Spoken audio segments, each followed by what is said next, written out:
we can get to only many no catch me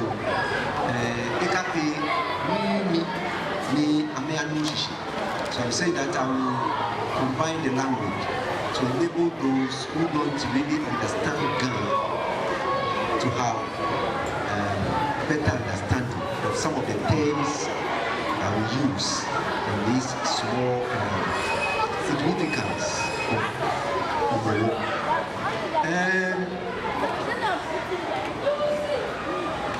Maybe me babao tawona me mi babao shishi ni yaduba wole yake game Homowo eji ame api ni ameji de game bed yo api aye api babao ni ayi ni ka oti utamo shipa alo elimina neke ame api na me the festival that is celebrating is Adjei. The Kepo Bagamiate Amehu Ameji. So the question is, what is Homowo? Many people. Baby, many actually here, I may be about Homowo here, they have one shake. Awa Homowo. People have made us understand that Homowo means within at hunger, but there is more to that than within at hunger. The actual term, I know Yemoni Akedamoshi, Akedamoshi, is a couch word from a phrase, and the word actually is Homowo Kairo. Homowo Kairo. Bringing it into English language means remembering the hunger with which we slept. Homowo Kairo, and this is what every year is said in all GaDa lands. Homowo, which has become Homowo. So actually the phrase is Homowo Kairo, Homowo, which has now become Homowo. And so it's a commemorative festival. Homowo, eji afi ni akekayo. Noko niti, mini jino niti no. Kaji wo kayo ni wo braye ni bi enyo ba ni. Ame keya ke game, ame fangbeke ke shun ni ame bahi eko ye Nigeria ni di amoni. When they were in Nigeria, noko tino. Ni mini jino niti no. Homo play ko ba ni na me, no ni bofo le famine. Ni neke famine ne alo homo ni bane. Ebe amewadi eche ejake ameawo ka amemusu homo ni nojino ni amekayo da afi ake keshe Homowo amekayo Homowo ni ameka amemusu folo yawo ni kecho homo ni ji amewa ne babawo gulu iwo ye nakambia ni ameka ameka amehi ni lo konye ni kenye ni lo ne kenyo ya bi ni mo chole ni bi ni sani amefi iwo keji otela neke obana ke noni ameke ni mo chwa maka amefi eji kwamo ni kan dugo ken amete iwo amefi o neke kwamo ne ame soli kwamo ame shi kwamo ni amela kwamo. So the significance, one of the elements of Homowo is a covenant. Homowo is a covenant between God and the GaDas. And so when you go to La, you realize that they pray the covenant, they dance the covenant, they celebrate the covenant. So they call it Homowo Pano. So they call it the God that the Wulom represents the covenant, and they call that one Pano. Now, Otekame amanfe mamie tamo tema gamashi osu la teshi gumwa mofemo fenuko yeneke Homowo debi alo homonehi ni mofemo noni efe pote keji eshiafie no efio ewo Afi Homowo ni ali kote wa bana ke no ni wa me fio e so to fio ye no ni la me fio ke ji she wo kote tema no ni tema me me fio e so to fio ye no ni gamashi bi fio no ni hiboni e yore na kan jake me ke Homowo ni according to Game nani mo chwa me no ni amefi e wo mo fe mo a role they play every year get a shafi if you na kani put a kai war as I say it's a commemorative festival that every Ghana state or every Ghana town really does what they did during the period of the hunger. The war caught la ubanake they prayed or they really celebrated the covenant. We caught la keshe afie ubanake ame solio alo ame feel pamo they really perform the covenant.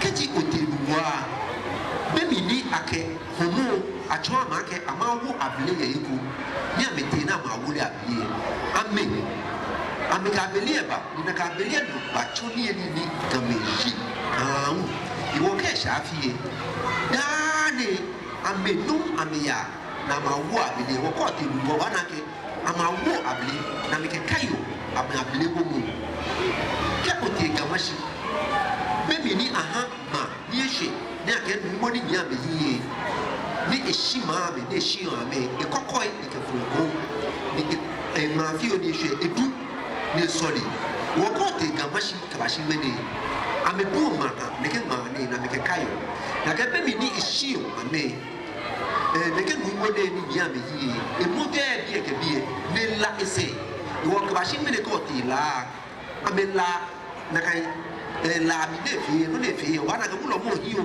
ko e ne ke hu to mo yi husko ne la ese ne ke la be ene be fe e ti kai mo ni ga me fi o na me ke kai o afi fi afi me ke kai o ne ke Homowo ni amowo ne wo me le loy baba o eba ya me cho shishi alo me cho na ake Homowo eji Homowo mo ika me eji woni ni echo me aka na me wo be shi yemu die che wona ke jo ne ke yemu diga me ko da afi ake ameke kayo Homowo ni gobi anagbe Homowo ni wo ashime ni Homowo ye se na mudumandieji many him ke ishe afie ayoyo ni edi ni game chole popo be die ni game ke cho ne ke biebo ne alo ni edi neji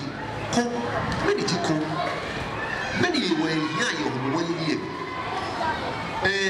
according to noni remadi enuo amecho mi ake Homone ekbiame ni ekbiame wo the money ni ka maka me ye no me je no na ke muchuo bo mi leke she ka maka ameka fe ni ni aka na ji cherry ne ke ni ni ne ameka fe oko ameka ni ne afe oko ka da lu ka oko no ne cho oja ke o ka fe kai mu no wo da ke she afie ga me fi ni ni na me ke fe oko ko ni ameka kai ne ke oko ne no ji no ni anagbe mu o chole ko bamu wo ye mi le jake eji okun diga me ke kayo ake am here Adjei no na we ke amen. So what I have said is that the food that is used in celebrating the Homowo has a name, a proper name, and that name is very significant during every Homowo. This name is called, that is the name, the food that they eat. And when a guy says, what it means is that it should be a remembrance. Okon, that is the word. Okon, any after Okon, take this as a remembrance. So Homowo is a commemorative with which the food that is used is also significant in this celebration. The war, the fair many about Homowo, Akekayo, they use the celebration to remember this famine that they went through and the way they slept with hunger and how they got food, how God himself provided them with food. Homowo is very significant because it could be few and it could be every year. Kedi ishe Homowo. Major hey short.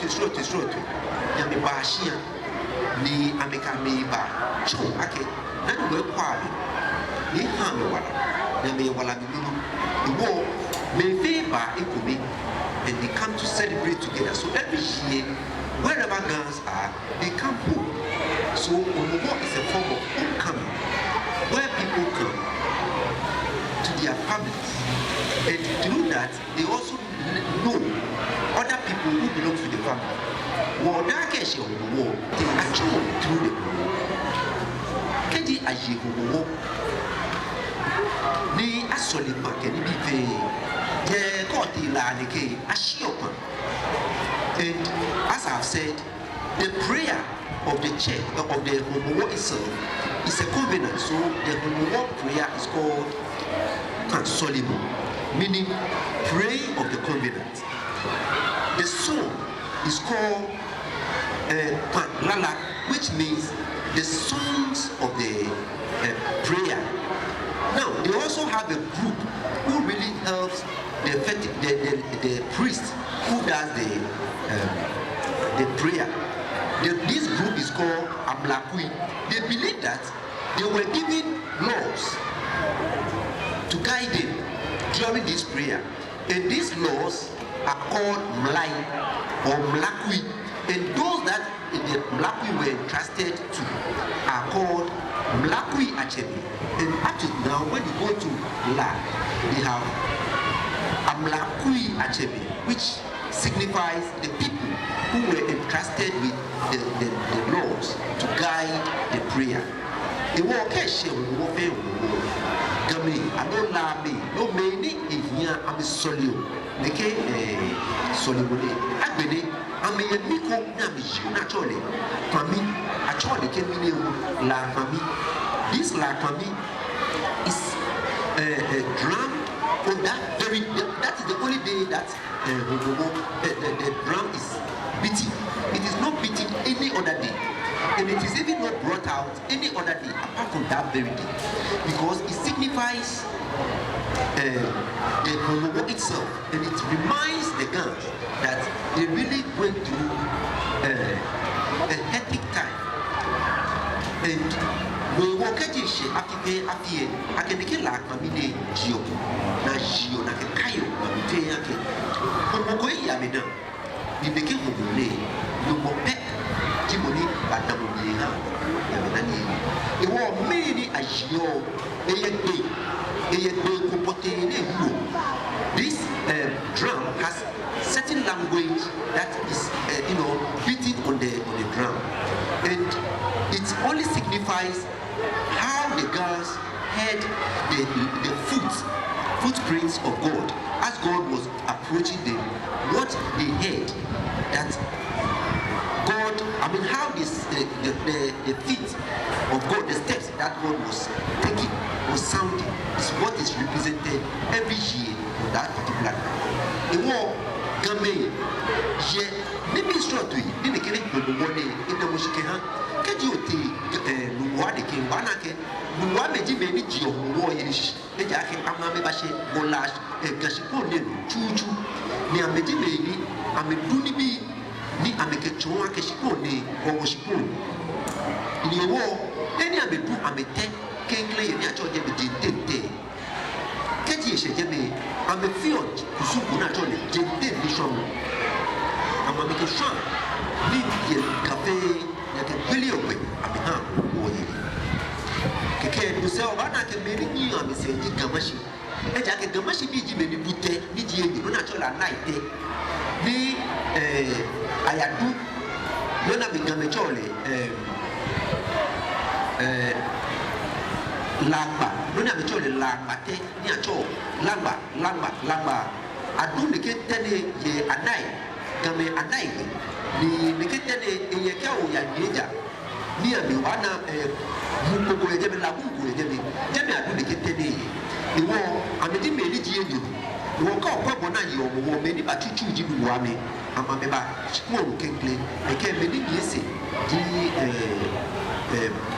gamashi eke ke no se obana ke me koko me ne je feji ni kati aye wo ye manfe ma no eno di chere no game ha ngowa la ne eshishi keke di ake nani we ko wono afi mfe iwo mo fe mo ni afi e bani na le esani na kai mo iko ake inapu eyi ko shidiba iwo ahale wala koklo ko de kefishi afi ni kanyi ni neke bene ka okwe ye game asate ye me ni jio mo wo shishidi yuwa me ni biona ye kama kusu na di lami wo la ka wulo di mo ni ha mo fe mo wala mene chake mu eba iwo majinko me eba ko la me na ma mi ji chiku eblema kaji mo fe mo ye wo eta mo ni ba ye na bi di la kan lo kaji ye pe be sani tamame a shepli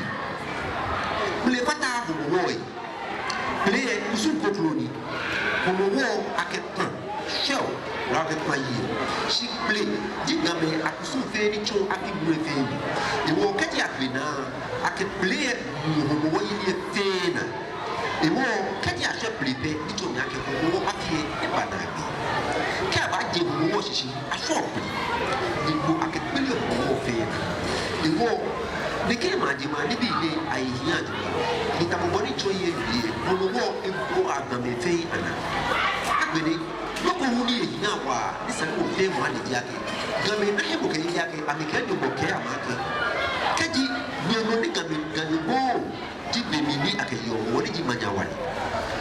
So this is very significant in the Homowo Festival, that when it is the month in which the Homowo is celebrated, no gunman dies. If a gunman dies, then it means that it's a case.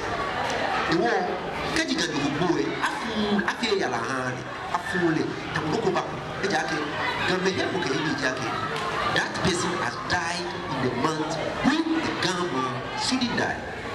The war na kan be ami afi kusu afi no alo eni bi fe na ke ya bulo bu ejake gambe bo many people ejake gambe akabe bi na bi yo wo baby ni wo ba ni na be ni na wo ji e ko jo mi ka ma ke na me ko me se na me ka bile ya na ma yi ne bukubuku the one that can be ani bukubuku nobody dies in that month the one kaji alagbebi ni aduma keta bukubuku eji no from ye kama iwo akele ba ma afi kusuko han afi no ku eja ke gambe ayi mo kai ni jake esa ni kan ku ye me ke no ne wo kaji ayi wo atape no ni bulo ko jake ni mu wala ni go jiro ni gambe ko ake no wala. So it gives back life for everyone to live throughout the year until a new Homowo month comes again. In here you ake Theo ni really ake ni bi yefa she sumo ni kepi aba koni e ka futu ake wo Facebook ke bi wo kasini ke Theo ne ba shi koni ni mo ne bi duba ye kaya ake wo wo yi ni pele wo yi o dasi ni eje kusum keke ni game feel shi eje kusum ni kayo game fe yake mo ple ko yi game fe na ni ke ko wo mo ne na ni wo ji mo ni ba jie ni je je chogbe ni wo game kayo ke ba shi ni. So in conclusion, all that I've said is that this Homowo that the girls celebrate is not just an ordinary celebration, but it represents or it commemorates the famine, the great famine that they encountered when they were in Nigeria, a place they call Boni. And that is how they learned some of these things, because they said they encountered God and God directed them, gave them even rules about how they should go about this particular famine and how they should come out of it. And that is what they celebrate till today. And so these are a few things that I will leave with you to ponder as you go along.